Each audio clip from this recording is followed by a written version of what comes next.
오늘 말씀의 제목을 한번 따라 하시겠습니까? 빛의 자녀들처럼 행하라. 빛의 자녀들처럼 행하라. 이런 제목으로 말씀을 나누기를 원합니다.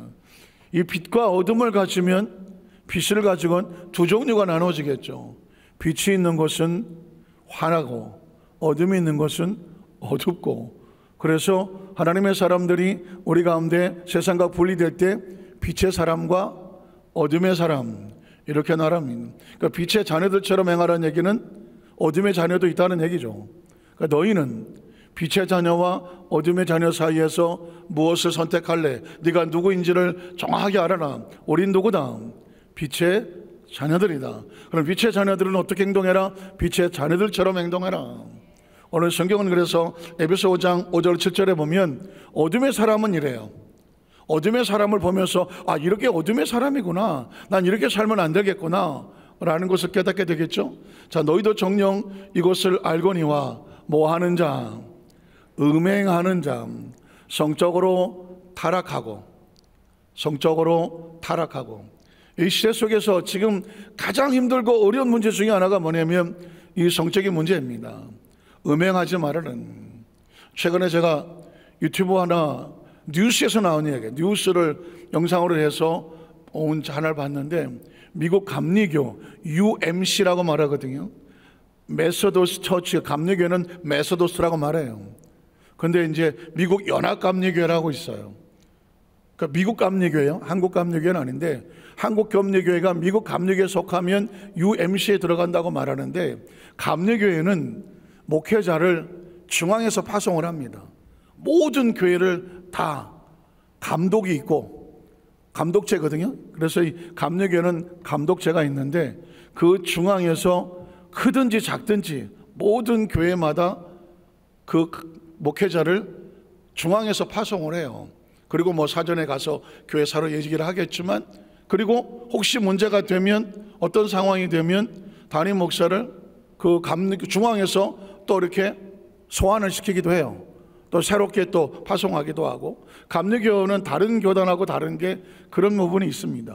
근데 최근에 미국의 토렌스 한인연합감리교회에 목사님 한 분이 굉장히 신실한 목회 잘 하시는 한국 목사님인데, 갑자기 UMC 본부로부터 그 교회에서 소환을 받았어요. 왜 그랬느냐? 그 목사님이 강대상에서 동성애는 안 된다. 동성애는 안 된다. 동성과 동성 간에 결혼하는 것은 하나님 말씀에 근거해서 이건 옳지 않다라고 설교를 했어요. 그랬더니 그 설교했다고 중앙에서 나와서 이 교회 목사님으로 안 되겠다라고 소환하겠다는 겁니다. 이유가 뭐냐? UMC라고 하는 미국 연합감리교회가 아예 교단이 합법화를 시켰어. 남자와 남자, 여자와 여자가 결혼하는 것을 인정한다는 거예요. 미국이라는 나라는 법으로 인정했을 수는 있어요. 캐나다도 마찬가지고. 그런데 교회에서 이걸 인정하지는 않거든요. 지금 우리나라 교회는 뭐 동성애 차별금지법 해갖고 우린 절대로 그것을 교회에서 창조의 질서에서 어긋난다, 그래서 이걸 용납하지 않거든요. 근데 미국 교회는 이미 이걸 받아들였어요.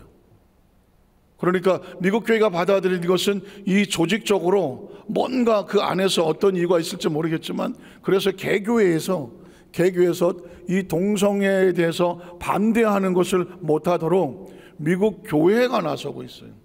이 이야기는 뭐냐면, 이제 전 세계의 영적인 이 어둠이 거의 온 세상을 덮고 있는 교회에 만약에 이 벽이 무너지면, 교회에서 이걸 막지 않으면 막을 데가 없어요. 어디서 막겠습니까? 정치가 막습니까? 학교 교사들이 막습니까? 안 막습니다. 지금은 인권이라는 어떤 명의 속에서 동성애를 이거를 합법화시키기 시작을 하거든요. 그런데 여러분, 동성애라는 얘기를 제가 이렇게 강단에서 해본 기억은 없지만, 별로 그렇게 많지 않지만, 동성애는 이유가 뭐냐면, 태어날 때부터 이 사람은 그런 어떤 남성도 아니고 여성도 아니고 무성으로 태어났다가, 그 사람이 남자의 몸이지만 여성의 모습으로, 여성의 성적 취향을, 또 여자의 몸이지만 남성 형적 취향을 가져서 살고 있으니 이걸 어떻게 하겠느냐, 인정해줘라 라고 지금 인권을 말하는 거거든요. 그런데 동성애자들을 제가 만나본 사람도 있고요, 또 그런 자녀를 둬서 기도 제목을 가져왔던 그 성도를 제가 같이 기도했던 적도 있고요. 그래서 제가 겪어본 아는 사람들의 이 동성애자들을 들어보면 그들은 선천성이 아니에요. 선천성이 아니고 후천성이에요. 만약에 선천성이라고 하면 고민할 문제가 있을 수도 있어요. 뭐 그렇게 태어났다는데 어떻게 하겠어? 뭐 나는 뭐 남자 몸인데 나는 뭐 남자가 좋다 뭐 이러고 하면 말은 맞을지 모르지만 실제적으로 그 전에 국민일보에서도 신문에 나왔었지만 동성애로 평생을 살다가 피투성이로 온몸이 망가지고 마음도 망가지고 결국 예수를 믿고 구원받고 변화되어져서 나같이 이렇게 인생 허물어지지 말라고 간증을 해서 크게 막 전면으로 여러 번 나왔던 기억을 제가 알거든요. 그때 그 사람의 얘기는 동성애는 절대로 선천적이 안 된다는 겁니다. 후천적이에요. 후천적이라는 것이죠. 그러니까 이 이야기는 뭐냐면 동성애가 후천적이 된다는 이유는 뭐냐면 이건 성적 탐닉이에요. 성적 탐닉이에요. 이 성적 탐닉이라고 하는 것은 정상적인 관계를 놔두고 사람이 뭔가에 이 정신적으로 뭔가 혼란이 오면 정상적인 관계를 파괴하는데 이건 성적 탐닉을 넘어서서 하나님의 창조 질서를 뒤집는 거고 대적하는 것이거든요. 그래서 그렇게 육체적으로 성적으로 탐닉해버리면 뭐가 피투성이가 되겠어요? 영혼이 피투성이 돼요. 일단 마음의 이성과 양심은 사라져요. 이게 육체적인 어떤 것에 탐닉을 하면 도덕과 윤리는 무너져요. 그리고 마지막 보루가 영적으로 무장을 해서 신앙적으로 버텨줘야 되는 건데 도덕과 윤리가 무너진 사람이 신앙을 지키겠습니까? 안 되는 거거든요. 제가 극단적인 예를 들어서 동성애 얘기를 들었지만 그 어떤 것이든지 간에 자신의 몸을 어떤 도덕과 윤리, 신앙의 중심 안에서 벗어나서 육체적인 정욕과 안목의 정욕과 일생의 자랑에 따라서 휩쓸려 가는 선을 넘어가는 모든 음행은 이건 빛의 자녀가 할 게 아니에요. 어둠의 자녀들이 하는 거예요. 그래서 너희 그리스도인들은 반드시 알아라. 음행하는 자. 그래서 지금 시대는 이 영적으로도 물론 도덕적, 윤리적 뿐만 아니라 성적인 타락이 굉장히 심해요. 뒤집어 얘기하면 크리스찬들이 이 부분에 뭐 그럴 수도 있지가 아니라 이 부분에 정신을 바짝을 차리고 허벅지를 꼬집는 심정으로 대적하지 아니하면 아차하는 사이에 음행에 빠질 수가 있습니다. 사실은 이 성적인 유혹은 아주 집요하고 아주 힘들어요. 제가 얘기했었잖아요. 쥐를 실험을 했더니 며칠 굶긴 놈하고 아주 건강한 순놈인데 이거 그냥 혼자 한 며칠 놔뒀던 놈하고 이거를 풀어서 갖다 놨더니 굶긴 놈이 여기다 음식을 놓고 여기다가 이쁘게 생긴 암놈 쥐를 놓고 가운데 놨더니 어디로 간다 그랬어요? 처음에는 배가 고팠고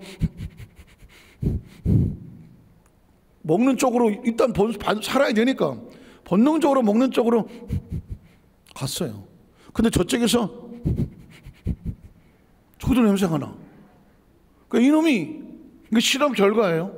이놈이 이쪽으로 갔다가 저쪽으로 갔다가 저쪽으로 갔다가 저쪽으로 갔다가 가운데 벌써 주저앉아갖고 눈이 허해갖고 못 움직이더라는 겁니다.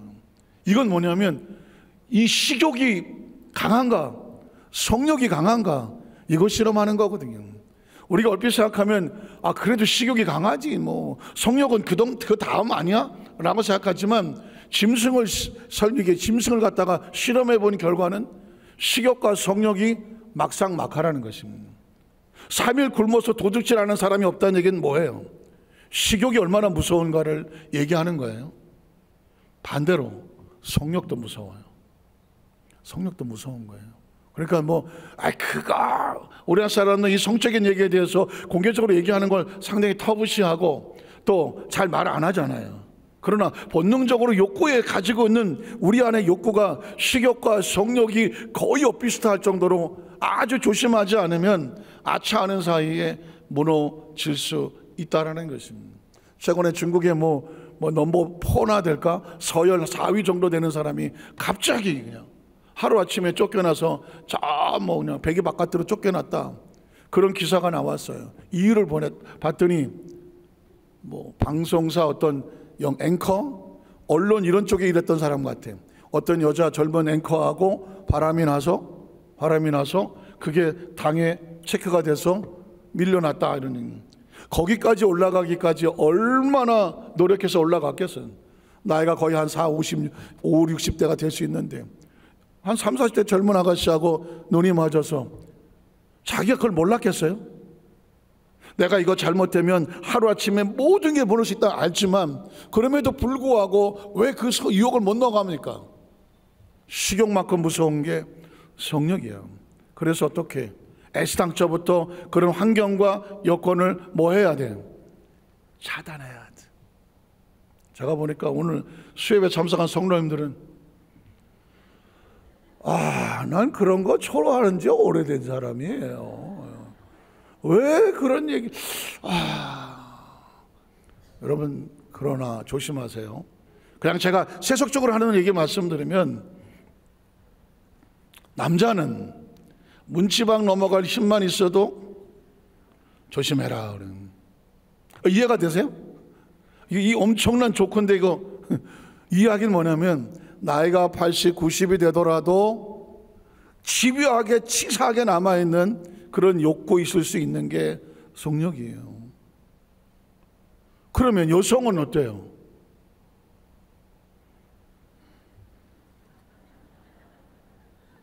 (90이) 넘으신 분이 결혼 상담소에 찾아와서 나 결혼하고 싶으니까는 중매 좀 사달라고 그러는. 90이 넘었는데 중매 사달라고 그러는. 여러분 보십시오. 여자는 90이 돼도 여자잖아요. 90이 돼도 여자예요. 이 이야기는 다른 얘기를 하는 게 아니라 이 성이라는 게 죽을 때까지 먹어야 되잖아요. 그죠? 식욕이 얼마나 무서워요.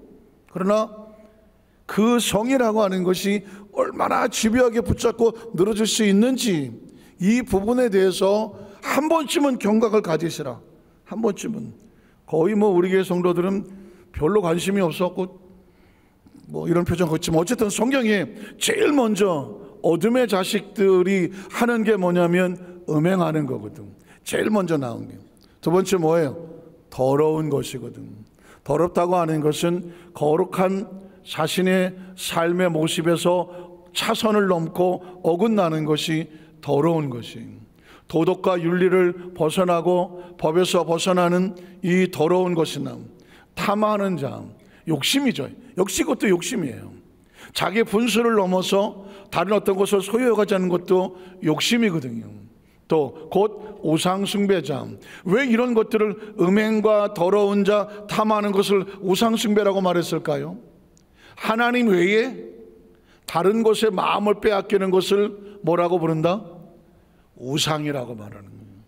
우상. 기억하세요. 하나님 외에 다른 것을 마음 빼앗기면 그게 우상이에요. 한번 따라 하실까요? 하나님 외에 다른 것에 마음을 빼앗기는 것은 우상이다. 임영웅을 조심하셔야 돼. 대한민국 이 중년 여성의 여심을 훔쳤다고 그런 게 나 임영웅 팬카페에 들어갔다. 한 번도 안 계셔? 전 임영웅 씨 개인적으로 뭐라 그런 게 아니고 노래도 잘하고 잘해요. 그런데 어느 목사님이 그 여성교회 회장이 주일날 예배 끝나자마자 도망을 가더래요. 오후에 행사가 있는데 어디 가냐 그랬더니 바빠요 목사님. 그래서 어디 가냐 그랬더니 나 팬카페 가야 돼요. 그랬더니 무슨 팬카페를 가냐 그랬더니 임영웅 팬카페에 가야 돼. 오늘 모이는 날이라 그러더니 목사님 하도 황당해서 여성교회 회장님이 오늘 여성교회하고 이거 교회 행사가 있는데 이거 해야죠 그랬더니 목사님 죄송해요 나 팬카페 가야 돼요. 그래서 물었대는 거. 도대체 팬카페에 그 회장이 뭐 그럼 권사님이 그 혼자 다 하냐 했더니 아니에요, 나눠서 해요. 그래갖고 그냥 뭐 생일날 선물 사주는 팬카페 회장, 뭐 풍선 만들어서 나가서 흔드는 회장, 또 뭐 한다고 또 SNS에 막 댓글 달아주는 회장, 그분은 뭐 하는 회장이냐 그랬더니 임영웅 씨 차 바꿔주는 팬카페 회장이라고 말이에요. 그래갖고 돈 모으고 있대. 그 임영웅 씨 차 바꿔준다고. 그래서 그 목사님이 하는 얘기, 아니 담임 목사 차도 안 바꿔주면서 임영웅 차 바꿔준다고 여성 회장이 하도 어이가 없어서. 그래서 제가 아니 왜 그 얘기를 쓰냐면, 보통 아이돌 가수 하잖아요. 아이돌이라는 게 우상이라는 뜻이거든요. 거기에 우상은 이제 좋은 의미로 정말 추앙받고 인기가 있고 모든 사람이 우러러보는 그런 사람을 좋은 의미에서 아이돌이라고 말하지만, 성경에서 말하는 아이돌은 우상이에요. 어느 날 내 마음을 훔치고 하나님보다, 신앙보다 더 많은 것을 나로 하여금 그것에 시간을 썼던, 에너지를 썼던, 혹시 물질을 썼던, 어떤 무엇을 썼든지 간에 마음을 빼앗겼다면 내 마음을 빼앗게 하는 대상을 뭐라고 부른다? 우상이다. 어둠의 자식들은 우상을 숭배하는 자입니다. 자, 그 다음 절에 보면, 그래서 다 그리스도와 하나님의 나라의 기업을 얻는다 못 얻는다? 절대 못 얻죠. 절대 못 얻습니다. 하나님께서 제일 미워하는 게 뭐다? 우상 숭배입니다. 우상 숭배하는 거예요. 나 야훼는 너희를 질투하는 하나님이라 그랬습니다. 그러니까 이 천하 하나님 외에 우리 인간에게 가장 소중하게 예배 받으실 분은 한 분밖에 없는 거예요. 우리에게 가장 최고의 예배의 대상자는 하나님 한 분밖에 없는 거예요. 그런데 그 사람이 마음을 빼앗겨서 다른 데 정신없이 쫓아다녀. 뭐에 쫓아다니든지 간에, 그러면 그건 하나님 외에 다른 것을 자기 마음에 둔 거거든요. 내 앞에 다른 신을 두지 마라, 우상에게 절하지 마라 그랬는데 마음을 빼앗겼다고 하면 우상에게 절하는 것인데, 그 쫓아다녔던 그 우상으로 인하여 하나님의 나라와 기업을 얻지 못하는 거예요. 사람은 무엇이든지 심은 대로 거둡니다. 세상을 위해서 심은 것은, 땅을 위해서 심었던 건, 자기 만족으로 심었던 것은 하늘로부터 기업이 없습니다. 제가 처음에 소개했지만 먼 훗날 마지막에 인간은 그 생명 앞에서 하루만 더 살았으면, 하루만 내 사랑하는 가족들과 내 자녀들과 뭐 손주가 있다면 손주들과, 아니면 그 어떤 것들과 하루만 더 있었으면, 혹시 아세요? 마치 죽음의 위기를, 큰 사고가 나거나 내가 여기서 죽었구나 라고 하는 그 위기를 만났을 때 한결같이 하는 얘기가 뭔지 아세요? 눈앞에 지나온 삶이 파노라마처럼 지나갑니다. 파노라처럼 지나갑니다. 저도 겪어봤어요. 아, 여기서 내 모든 것이 끝이구나. 딱 마음 먹는 순간 제일 먼저 떠오르는 게 뭐예요? 남자들은 집사람하고 아이예요. 딱 순간 우리 집사람하고 아이가 딱 떠올라. 그리고 내 앞에 있던 모든 것들이, 그리고 내 지나온 삶이 순식간에 파노라마처럼 쫙 지나고, 아, 이거 끝이구나. 아마 여러분들도 마지막에 이제 뭐 임종을 앞뒀거나, 아니면 예상치 못한 큰 사고가 막 눈앞에 순간적으로 이거 끝인가 하는 순간이 다가올 때 모든 사람이 똑같이 얘기해요. 지나온 삶이 파노라마처럼 몇 초도 안 걸려 쫙 지나가요. 60년 살았으면 60년, 80년 살았으면 80년이 눈앞에 지나가. 딱 돌아보면 지나온 삶은, 조영희 목사님 항상 그 얘기 하셨는데, 내 지나온 삶이 어젯밤 꿈보아도 못하더라. 지금 연세가 어떻게 되세요? 각자 나이가 어떻게, 살아온 인생을 겪어보세요. 지나온 과거 얼만큼 사는 것 같아요? 순식간이에요. 순식간이라고. 아무 기억도 안 나. 어떻게 살았는지. 인생이 그래요. 그럼 마지막에 가지고 있는 소원이 뭘까요? 그때 비로소 알게 되죠. 아, 난 아무것도 가져갈 게 없구나. 그리고 그 순간에 가장 소중한 가족, 그리고 가장 소중하게 했던 그 사람들의 얼굴이 쭉 떠오르죠. 그리고 이런 마음을 갖게 되죠. 몇 분만 더 나에게 시간이 있다면 사랑한다고, 고맙다고, 그런 마음을 전해주고 싶다는 거죠. 마지막에. 그게 인생이에요. 그리고 남은 것은 뭐가 있을까요? 우리에게 하나님의 나라의 기업이죠. 이 세상을 떠나는 사람에게 지나간 과거가 무슨 의미가 있어요? 그 심어놓은 것이 미래 속에 하나님의 나라 속에서 이제 영혼이 들어갈, 육체가 땅에서 살았으니까 영이 들어가서 살아갈 하나님의 나라, 그게 지난 주일날 설교했던 하늘에 있는 영원한 집이죠. 지혜로운 사람은 말아서 이 땅에서 있다가 없어질 것과 영원히 있는 것을 구별할 줄 알죠. 그리고 그것을 준비하는 것이죠. 예수님께서 우리에게 오셔서 가르쳐 준 것은 바로 그겁니다. 회개하라, 천국이 너희에게 가까이 왔다. 예수를 믿으면서 들어온 것이 천국이었다면 어쩌면 이 시대 속에서 동일한 얘기가 외치죠. 회개하십시오. 다시 우상으로부터, 모든 우상으로부터 돌아서십시오. 그리고 하나님의 나라를 준비하십시오. 하나님의 나라가 이미 너희 가운데 와 있다라는 겁니다. 자, 그래서 그 다음 절을 보면 이렇게 말합니다. 누구든지 헛된 말로 너희를 속이지 못하게 하라. 아이, 괜찮아, 인생 뭐 있어, 조세노세 젊어 놀아, 그래 또 하고 싶은 대로 하라. 네 인생은 네 거야. 이 땅에다가 마음 빼앗기게 하고, 이 땅에 정신없이 만들고, 마음을 뺏어가고, 생각을 뺏어가고, 시간을 뺏어가고, 물질을 뺏어가고, 내 어떤 모든 감각을, 그 욕구를 채우도록 끌고 가는 모든 헛된 말로부터 너희를 속이지 못하게 하라. 이로 말미암아 하나님의 진노가 불순종의 아들들에게 임하나니, 그러므로 그들과 함께하는 자가 되지 말아라. 제가 지난번에 똑같은 얘기했습니다. 복 있는 사람은 복이 없는 사람하고 절대로 같이 있으면 안 돼. 복 있는 사람은 다른 거 아니에요. 복이 없는 사람만 피해 다니면 돼. 복 있는 사람은 악인의 길을 쫓아가지 아니하고, 죄인의 길에 서지 아니하고, 오만한 자의 자리에 앉지 아니하고, 다시 말해서 악인을 피하고, 죄인을 피하고, 오만한 자를 피해 다녀야 돼요. 피해 다녀야 돼요. 여러분, 하얗게 옷을, 드레스를 입었던, 원피스를 입었던, 양복을 입었던 하얀 옷을 딱 입은 순간 어떻게 해요?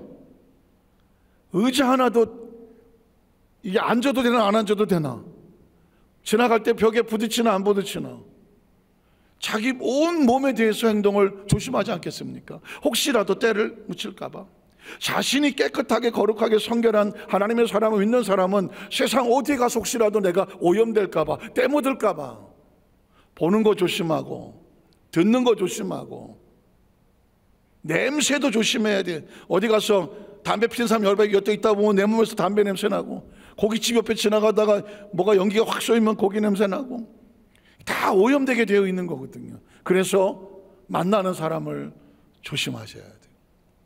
악인을 조심하셔야 돼요. 죄인은 조심하셔야 돼요. 오만한 자를 조심하셔야 돼요. 이유가 뭐냐? 내가 영향을 받아. 절대로 부정적인 사람, 맨날 안 된다는 사람, 아이 힘들어 죽겠다는 사람, 그게 뭐냐고 하는 사람, 부정적인 사람은 부정적인 파장을 막 쏟아내거든요. 그 사람하고 같이 있으면 그게 나한테 막 와요.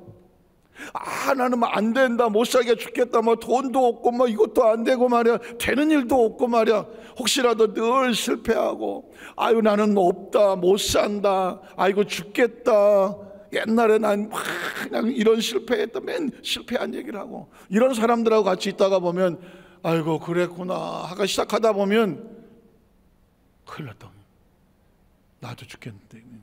왜 그럴까요? 우리 뇌는 어떤 의미가 있냐면, 뇌는 어떤 얘기를 딱 들으면 그 들은 것에 대해서 증거를 찾으려고 그래요.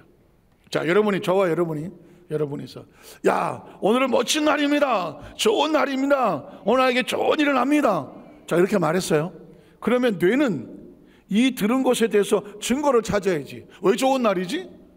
우리 하나님은 좋으신 하나님. 왜 좋은 날이지?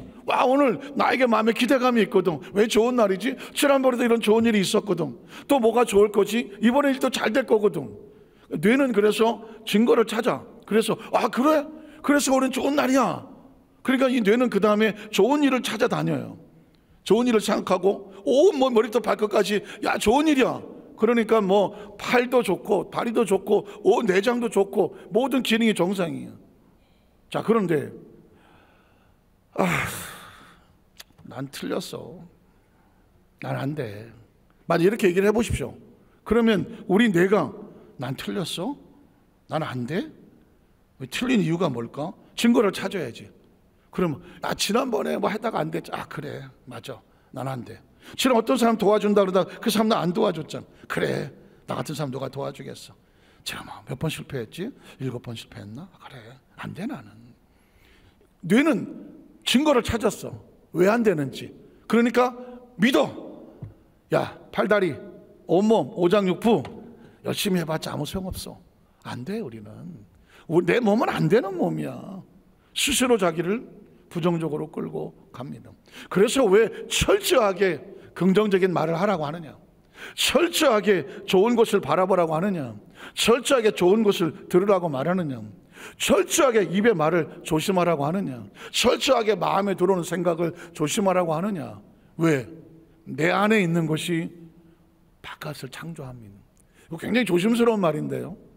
하나님의 나라는 여기 있다 저기 있다 하지 말고 너희 안에 있어. 내 안에 하나님의 나라가 있으면 세상이 하나님의 나라예요. 내 안이 불안하면 세상은 온갖 불안한 것들로 가득 차게 보입니다. 마치 마음은 선글라스와 같아요. 까만 선글라스를 쓰면 세상은 온통 선글라스 시커멓게 보여요. 빨간 걸 쓰면 온통 불이 났어요. 초록색을 보면 온통 새파랗게 보여요. 마음이 그래요. 그래서 여러분이 우리 마음이 하나님의 나라에 대한 소망과 비전을 가지면 나는 행복합니다. 좋은 일을 합니다. 날마다 기적이 일어납니다. 그러면 온 세상이 좋은 일을 보여요. 기적이 일어나요. 좋은 일이 도와줘요. 믿으십니까? 그러니까 나만 그런 게 아니라 내 옆에 있는 사람, 주위에 있는 사람들이 그런 사람끼리 모아야 돼요. 그런 의미에서 여러분, 교회라는 것이 얼마나 중요한지. 자, 이 말씀 마치겠습니다. 사람이 처음 누구를 만나냐가 굉장히 중요해요. 자, 예를 들면 저 같은 경우에는 처음에 교회가 장로교회를 갔어요. 장로교에서 자랐어요. 아주 어렸을 때 거의 고등학교 3학년 가까이 장로교에서 자랐어요.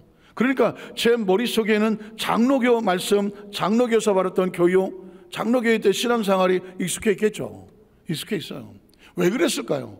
처음 간 교회가 장로교회니까, 첫 만남이 장로교회니까. 그러다가 77년도에 순복음교회를 왔어요. 조영기 목사님과 여대 순복음교회를 왔어요. 그 이후에 전혀 다른 또 신앙의 패턴이 순복음 신앙을 무장하게 됐어요. 뭐가 이렇게 바꿔놓은 거예요? 만남이에요. 만남. 처음에 누구를 만나냐가 그 사람의 운명을 끌고 가요. 그 도중에 또 누구를 만나냐에 따라서 또 새로운 길이 열려지기도 해요. 그 결과체가 신학을 하고 목회를 하고 여기까지 와 있어요. 이런 생각을 해봤어요. 만에 하나 우리가 어렸을 때에 집 앞에 웬 스님이 지나가면서 이 아이는 부처님이 점지하시나요? 아미타올. 만약 그랬다고 해봐요. 가끔 보면 그런 얘기, 그런 무슨 드라마나 아니면 그런 스토리가 있어요. 이 사람이 왜 중이 됐습니까? 그랬더니 옛날에 어느 고승이 우리 집 앞을 지나가며 물을 한 잔 주시오. 그래서 물을 하나 떠나드렸더니 그 고승이 말하기를 그놈 참 눈이 똑바로 새겼네. 이 아이는 부처님이 점지하시나요? 출가시키시오. 그 얘를 어린 나이에 출가시켜서 고승이 됐다는 거예요. 스님이 됐다는 거예요.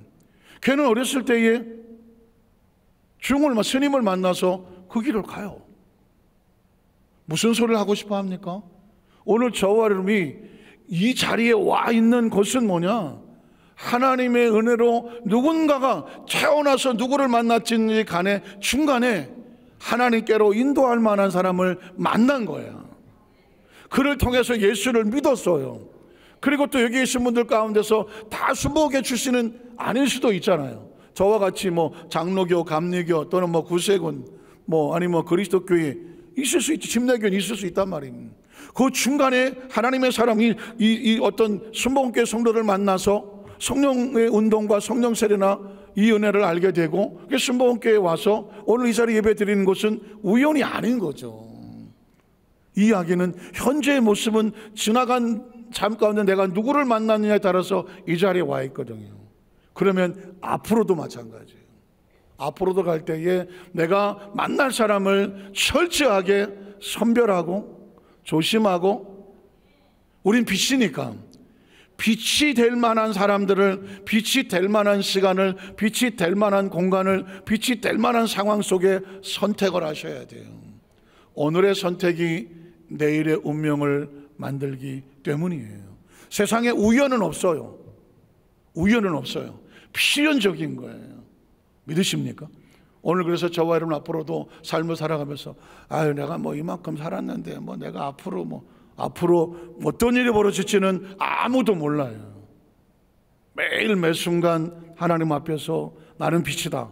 한번 따라서 나는 빛이다. 빛의 자녀다. 그러니까 빛을 들고 있는 사람은 뭐 하지 않으려고 해요? 꺼트리지 않으려고 하죠. 빛을 들고 하는 사람은 꺼트리지 않으려고 해요. 빛은 누가 꺼트리려고 하겠어요? 어둠이 꺼트리려고 하죠. 어둠은 어둠을 좋아해요. 빛만 꺼지면 어둠이 되거든요. 빛은 빛을 좋아해요. 빛은 빛을 지키라고 해요. 어둠은 어둠을 깨트리라고 해요. 이미 저와 여러분 빛의 자녀가 되었으니 어둠의 사람들이 하지 않는 것, 복 없는 사람들이 하는 것 따라가지 아니하고 복 있는 사람처럼 하나님 말씀을 취하는 묵상하고 그 가운데 기록한 대로 지켜 행하면 내가 어디로 가든지 형통할 것이고, 그리고 혹시 가뭄은 해도 이 비청청하고 열매가 그치지 않는 것 같으니 이와 같을 것이다. 그런 축복의 주인공인 것을 믿고 끝까지 지켜내시는 그런 생명, 그런 사명, 그런 직분자를 내시기를 주님의 이름으로 축원합니다. 기도하겠습니다. 하나님 아버지 감사합니다.